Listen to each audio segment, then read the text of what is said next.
లో భాగంగానే కదా ఈరోజు ఇవాళ ప్రభుత్వ వైద్య కళాశాల తెచ్చుకున్నాం.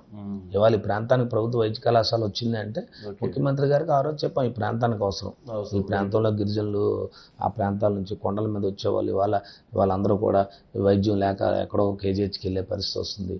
లేదు ఇవాళ హాస్పిటల్ స్ట్రెంథెన్ చేయాలా, ఇవాళ ఒక గవర్నమెంట్ మెడికల్ కాలేజ్ కావాలా, హాస్పిటల్ స్ట్రెంథెన్ చేయాలా. కాబట్టే కదా ఇవాళ పిహెచ్సిలో ఎప్పుడైనా కూడా చూడండి 1+14 ఇవాళ 14 ఇవాళ ప్రతి ప్రాథమిక ఆరోగ్య కేంద్రంలో ఇవాళ డాక్టర్ ప్లస్ సబ్ స్టాఫ్ 100% ఈ రాష్ట్రంలో ఎక్కడా కూడా ఖాళీ లేకుండా నింపి 100% medical hospitals PHC primary health centre strengthen చేసింది అంతా ఆయనకి. చెప్పారు మీరు చెప్తా అంటే చేయటం విషయంలో మీరు ఆర్మీ చెప్పిన అయితే పాదయాత్ర సమయంలో సిపిఎస్ రద్దు, ఉద్యోగులకు సంబంధించిన విషయాలు, ప్రత్యేక హోదా ఇలాంటివి చాలా అంశాలు, కొన్ని ముఖ్యమైనటువంటి అంశాలని ఎందుకు డ్రాప్ చేశారు? ఎందుకు క్వశ్చన్ ఇప్పుడు గుర్తుపెట్టుకుంటాం. అనేక సమస్యలు ప్రతిపక్ష నాయకుడిగా ఉండేటప్పుడు అనేక సమస్యలు వారి దృష్టికి వస్తాయి. ప్రతి సమస్య నెరవేర్చాలనే ఆలోచన ఉంటుంది తప్పించి ఓ ప్రతిపక్ష నాయకుడికి ఆనాడు ఈ కార్యక్రమం చేయకూడదు లేదా ఈ కార్యక్రమం తాలూకా సాధ్యాలు ఇది అని ఆ రోజు స్టడీ చేయలే. ఆ రోజు వారు సిపిఎస్ చెప్పిన లేదు స్పెషల్ స్టేటస్ చెప్పిన ఇవన్నీ కూడా మనం సిన్సియర్గా చేస్తున్న కార్యక్రమాలే. ఇవాళ కూడా స్పెషల్ స్టేటస్ ఎప్పుడు అవకాశం వస్తున్నా మా పార్లమెంట్ సభ్యులు అందరూ కూడా ఢిల్లీలో కానీ మా ముఖ్యమంత్రి గారు వెళ్ళినప్పుడు కానీ ఢిల్లీలో రిప్రజెంట్ చేస్తూ ఉంటారు. కానీ వాళ్ళకున్న పారామీటర్స్ గవర్నమెంట్ ఆఫ్ ఇండియా తీసుకున్న నిర్ణయాలు అవనివ్వండి, వాళ్ళకున్న పారామీటర్స్ అవనివ్వండి, వాళ్ళకున్న ఇష్యూస్ అవనివ్వండి, వాళ్ళు ఎందుకు అది డైల్యూట్ అయింది మీరు ఒకసారి గుర్తుపెట్టుకోవాల్సిన అంశం ఉంది. ఎప్పుడూ కూడా స్పెషల్ స్టేటస్ కావాలి అనే డిమాండ్ ఎప్పుడు మా ముఖ్యమంత్రి గారు ప్రెజెంటేషన్ చేస్తున్నారు. కానీ ఎప్పుడైతే స్టేట్ బైఫికేషన్ అయిన తర్వాత ఏదైతే ఈ 5 years 14 నుంచి 19 మధ్యన ఉన్న గవర్నమెంట్ ఏదైతే చంద్రబాబు నాయుడు గారు ఉన్నారో ఆ రోజు వారు బీజేపీ గవర్నమెంట్ కోalition గవర్నమెంట్ ఉంటూ స్పెషల్ స్టేటస్ని వారే ఆ రోజు డైల్యూట్ చేశారు.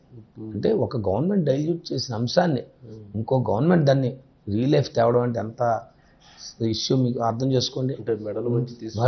ఆ రోజు అందుకే అన్నాను కదా, అందుకే మీకు చెప్తాను కదా, ఒక 5 years మీకు ఏదైతే స్పెషల్ స్టేటస్ ఆ రోజు ఉందో ఆ రోజు మీరు ఒప్పుకున్నారు. మిడ్ నైట్ లేదు మాకు స్పెషల్ స్టేటస్ అక్కర్లేదు, ప్యాకేజీ జాలు అని ఒప్పేసుకున్నారు. అయిపోయింది. అయినప్పుడు కూడా మీరు చేసిన తప్పు. ఇప్పటికీ మా డిమాండ్ స్పెషల్ స్టేటస్ డిమాండ్ అంది దిస్ డే మేము ఎక్కడ స్పెషల్ స్టేటస్ డిమాండ్ని మేము డైల్యూట్ అయిపోయామని కానీ లేదా స్పెషల్ స్టేటస్ కోసం ఫలానా ప్యాకేజ్ ఈ ప్రభుత్వం అలాగైతే కేంద్ర ప్రభుత్వం అనేక సహాయక ప్రభుత్వం అనేక రకాలుగా అండదానాలు ఇచ్చింది. ఒక రాష్ట్ర ప్రభుత్వం ఇంత సక్సెస్ఫుల్గా 5 years రన్ చేసిందంటే కేంద్ర ప్రభుత్వం సహకారం లేదని మనలేం కదా. మరి కేంద్ర ప్రభుత్వం ఇన్ని సహకారాలు చేసిన కేంద్ర ప్రభుత్వం ఇవాళ ప్రత్యేక హోదా గురించి వాళ్ళు ఎక్కడే స్టేట్మెంట్ ఇవ్వలేదే. జగన్మోహన్ రెడ్డి గారు వచ్చి ఆంధ్ర రాష్ట్రానికి స్పెషల్ స్టేటస్ డిమాండ్ లైట్ చేశారు, లేకపోతే లేదు లేకపోతే కాదు అని ఎక్కడ. నిర్మలా సీతారామన్ గారు చెప్పారు కదా, జగన్మోహన్ రెడ్డి గారు ప్రధానమంత్రి మోదీ గారికి దత్తపుత్రుడు, వారికి ఆ విషయంలో అన్ని సహకారం అంటే ఎప్పుడు గుర్తుపెట్టుకోవాలి అంశం. ఒక ప్రధానమంత్రి గారు ఒక రాష్ట్ర ముఖ్యమంత్రి గారు ఒక దత్తపుత్రుడిగా వెళ్ళగలిగారు అంటే ఒక పార్టీ మనం ఒక పార్టీ వారికి ఎవరైనా సాన్నిధ్యం ఓన్లీ మీరు ముఖ్యమంత్రిగా ఆయన ప్రధానమంత్రిగా అంత తక్కువ టైంలో వారిని ఇంప్రెస్ చేయగలిగారు, ఓన్ చేసుకోగలిగారంటే ఈ రాష్ట్రంలో తీసుకుంటున్న ముఖ్యమంత్రిగా తీసుకున్న నిర్ణయాలు. ఎందుకంటే వారు ముఖ్యమంత్రిగా చేశారు, 3 times ముఖ్యమంత్రిగా చేస్తూనే 3rd time వారు వచ్చి ఇక్కడికి వచ్చి ప్రైమ్ మినిస్టర్ అయ్యారు. అంటే ఒక ముఖ్యమంత్రిగా ఉన్న అతనికి అవగాహన ఉంటుంది కదా కొంత. ఒక chief minister A type of issues take up చేశారు, ఏ టైప్ ఆఫ్ ఇష్యూస్ చేస్తే ఆ ప్రజలకు అవసరం పడింది అనేది ఒక ముఖ్యమంత్రిగా ఈజీగా చెప్పొచ్చు. ఆయన వాళ్ళ ప్రైమ్ మినిస్టర్ అయ్యారు కానీ ఆయన ముఖ్యమంత్రి అంతకుముందు చీఫ్ మినిస్టర్ చేశారు కదా. కాబట్టి ఆయన ముఖ్యమంత్రిగా తీసుకున్న నిర్ణయాలు ఖచ్చితంగా ఇవాళ ఏ ఇష్యూస్ చెప్పండి మీరు. ఇవాళ ఆర్బీకేలు తీసుకున్నాం, రైతు భరోసా కేంద్రం, ఇవాళ యుఎన్ఓకి వెళ్ళింది, యునైటెడ్ ఆర్గనైజేషన్లో డిస్కషన్ అయింది. రైతు భరోసా కేంద్రాలు ఇవాళ రైతాంగం కోసం చేసిన కార్యక్రమాలు, ఇవాళ ఎడ్యుకేషన్ రెవల్యూషన్ మీకు తెలుసు. ఇవాళ ఈ తీసుకుంటున్న స్కీమ్స్ ఏవైతే ఈ ప్రభుత్వం తీసుకున్న స్కీమ్స్ అనేక కేంద్ర ప్రభుత్వాన్ని ఇన్ఫ్లుయెన్స్ చేసే వరల్డ్ వైడ్ కొన్ని ఆస్పెక్ట్స్కి ఇన్ఫ్లుయెన్స్ చేసాయి.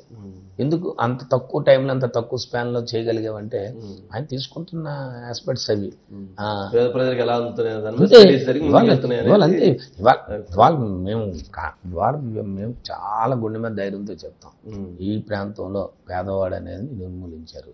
సరే పేదరికం పొంది వారు వచ్చే లక్షాధికారులు కోటీసులు అయిపోయారని నేను చెప్పను. ఓకే. బట్ 2019 నాటి ఎన్నికల నాటికి ఆయన ముఖ్యమంత్రి పదవి బాధ్యతలు తీసుకున్న నాటికి ఇవాళ నిత్యం జరగడానికి హైయెస్ట్ కేటగిరీస్ ఏవైతే ఉన్నాయో, ఇవాళ హైయెస్ట్ ఏదైతే లో ప్రొఫైల్ కేటగిరీస్ ఉన్నాయో అవన్నీ కూడా ఇవాళ అప్లిఫ్ట్ అయ్యాయి.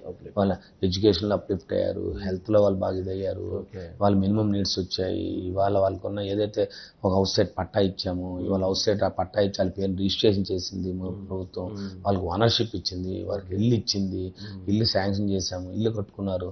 అంటే ఇంతకన్నా కావాల్సిందే ఉంది. ఇవన్నీ గత ప్రభుత్వాలు చేస్తుంటే ఇవన్నీ ఎందుకు అవసరం పడతాయి?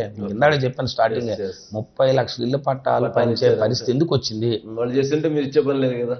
అంతే కదా. మేము డేటా కూడా వాళ్ళకేం ఇచ్చో, నువ్వు గతంలో ఇల్లు ఉంటే నీకు 2 ఇల్లు ఇస్తావని చెప్పలేదు అక్కడ. నువ్వు నీకు ఇల్లు ఉన్నాయి 2 ఇల్లు ఇస్తావని చెప్పలేదు కదా. ఈ రాష్ట్రంలో 1.65 ఫ్యామిలీస్ ఉన్నాయి, 1,60,00,000 కుటుంబాలు ఉన్నాయి. 1,60,00,000 కుటుంబాలు నిరుపేద ఉండకూడదు అనేది ఆయన తాలూకు సాచురేషన్ మోడ్. సాచురేషన్ మోడ్లో ఆల్మోస్ట్ 30 lakhs. ఓకే. శ్రీనివాస్ గారు